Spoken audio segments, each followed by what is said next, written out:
जरा एक ऐसी दुनिया के बारे में सोचिए जो आज से एकदम अलग थी। एक ऐसी दुनिया जहां इंसानों का नहीं बल्कि विशाल खूंखार जानवरों का राज था। जी हाँ, हम बात कर रहे हैं डायनासोर्स की। उन्होंने इस ग्रह पर पता है कितने 17 करोड़ साल से भी ज्यादा समय तक हुकूमत की थी।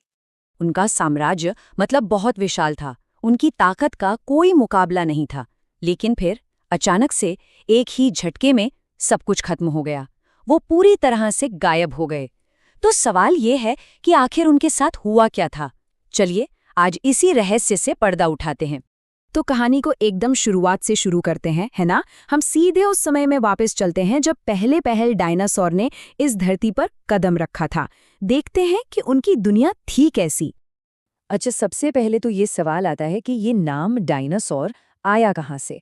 तो देखिए, ये शब्द ग्रीक भाषा के दो शब्दों से मिलकर बना है। पहला है डिनोस, जिसका मतलब होता है भयानक, और दूसरा है सोरोस यानी छिपकली। तो कुल मिलाकर मतलब हुआ एक भयानक छिपकली। और ये नाम सबसे पहले 1841 में ब्रिटिश साइंटिस्ट रिचर्ड ओवन ने दिया था। और यहाँ मजे की बात यह है कि डायनासोर्स के बारे में हमारी समझ वक्त के साथ कैसे बदली है। मिसाल के तौर पर मेगालोसॉरस को लेते हैं। जब उसका पहला फॉसिल मिला ना, तो साइंटिस्ट ने सोचा कि ये कोई भारी भरकम 4 पैरों वाला जानवर होगा। लेकिन जैसे जैसे और खोजें हुई, पूरी पिक्चर ही बदल गई। अब हमें पता है कि वो एक फुर्तीला 2 पैरों पर चलने वाला शिकारी था। तो डायनासोर्स का जो पूरा राज था, जिसे मेसोजोइक एरा कहते हैं, उसे हम 3 खास हिस्सों में बांट सकते हैं। कहानी शुरू होती है ट्रायसिक पीरियड से, जब पहले पहल छोटे और फुर्तीले डायनासोर आए। फिर आया जुरासिक पीरियड, जब वो सच में धरती के राजा बन गए। और आखिर में आया क्रिटेशियस पीरियड, जो उनका गोल्डन एज तो था, लेकिन इसी दौर में उनका भयानक अंत भी हुआ। चलिए, अब उस दौर की बात करते हैं जब डायनासोर सिर्फ छोटे-मोटे जीव नहीं रहे, बल्कि इस ग्रह पर सबसे ताकतवर बनकर उभरे और दुनिया के कोने-कोने में फैल गए। देखिए, विडंबना की बात यह है कि डायनासोर्स का उदय एक दूसरी बड़ी तबाही की वजह से हुआ ये कि करीब 20 करोड़ साल पहले जो सुपर कॉन्टिनेंट पेंजिया था, वो टूटने लगा। जबरदस्त ज्वालामुखी फटे, जिससे क्लाइमेट में भयंकर बदलाव आया। उस समय के ज्यादातर रेप्टाइल्स इन बदलावों को झेल नहीं पाए, लेकिन डायनासोर्स बच गए। शायद वो माहौल के हिसाब से खुद को बेहतर ढाल पाए और उन्होंने इस खाली हो चुकी दुनिया पर अपना कब्जा जमा लिया। और इसके बाद शुरू हुआ उनका गोल्डन एज। जुरासिक और क्रिटेशियस पीरियड में डायनासोर्स की जो वैरायटी थी, वो सच में अविश्वसनीय है।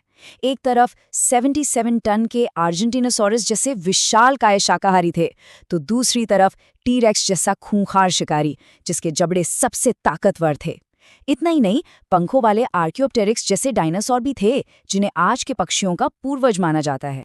डायनासोर्स का राज कितने लंबे समय तक चला, इसका अंदाजा लगाने के लिए ये फैक्ट बहुत दिलचस्प है। हम अक्सर सोचते हैं कि सारे डायनासोर एक ही साथ रहते थे, है ना? पर ऐसा नहीं है। टी-रेक्स और स्टेगोसॉरस के बीच पता है कितना? 8 करोड़ साल का फासला था। ये गैप तो टी-रेक्स और हम इंसानों के बीच के 6.6 करोड़ साल के फासले से भी ज्यादा है। तो सब कुछ बढ़िया चल रहा था। डायनासोर पूरी पृथ्वी पर राज कर रहे थे। लेकिन फिर सिर्फ एक दिन में सब कुछ हमेशा के लिए बदल गया। अब हम कहानी के उस मोड़ पर आ गए हैं, उस प्रलयकारी घटना पर जिसने डायनासोर के युग को हमेशा के लिए खत्म कर दिया। ये तबाही कहीं और से नहीं, बल्कि अंतरिक्ष से आई थी।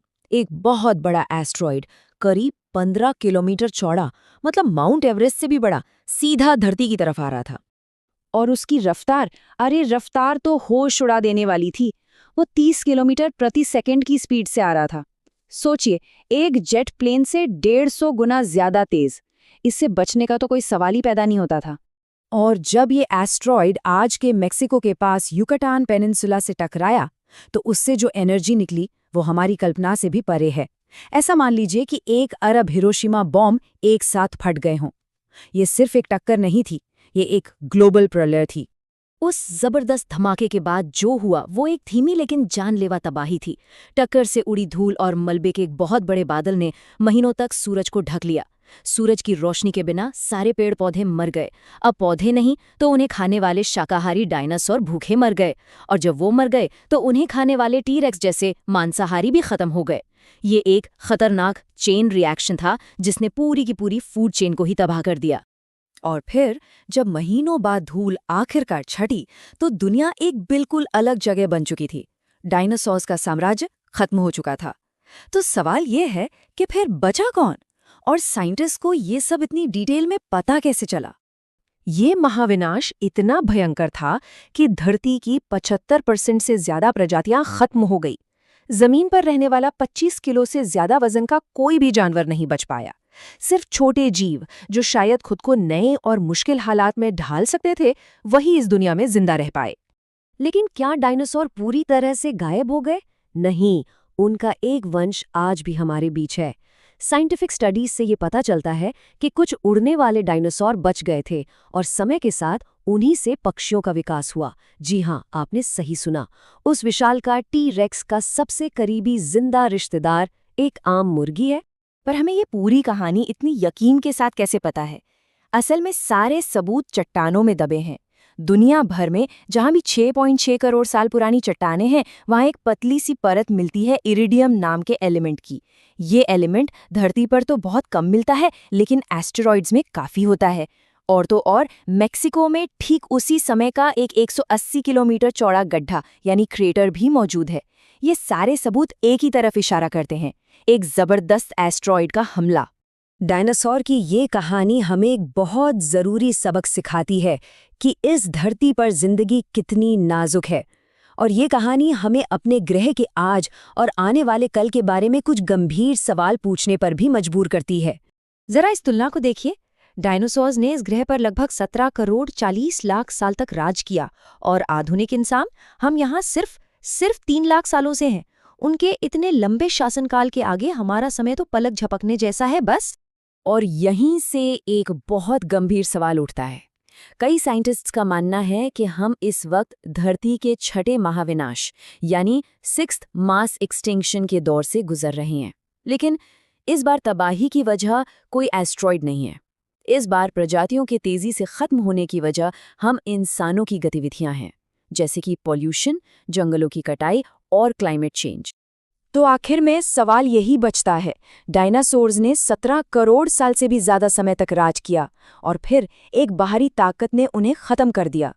हम जो आज इस ग्रह की सबसे ताकतवर प्रजाति हैं, क्या हम उनका रिकॉर्ड तोड़ पाएंगे या फिर हम खुद ही अपने विनाश की वजह बनेंगे?